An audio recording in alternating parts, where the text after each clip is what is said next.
La nave Mare Ionio dell'organizzazione non governativa mediterranea, con capo missione il veneziano Beppe Caccia, è pronta a salpare un'altra volta per una nuova missione nel Mediterraneo centrale a soccorrere i migranti dopo lunghi mesi di stop per problemi burocratici, con un incoraggiamento e l'apprezzamento davvero speciale di Papa Francesco. Vi ringrazio, ha scritto il cardinale Michael Cerny, prefetto ad interim del Dicastero per lo sviluppo umano integrale, anche del vostro coraggio di ripartire con la Mare Ionio per riprendere la missione in mare insieme alle altre organizzazioni della società civile. Il Santo Padre prega per la vostra missione, notizia che anticipa il ritorno in campo.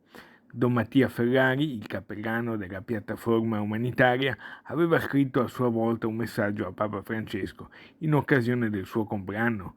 Pochi giorni dopo, a sorpresa, è arrivata la lettera del cardinale. A nome del Papa Francesco, vi ringrazio anche per la vostra lettera del 13 dicembre e per le vostre notizie.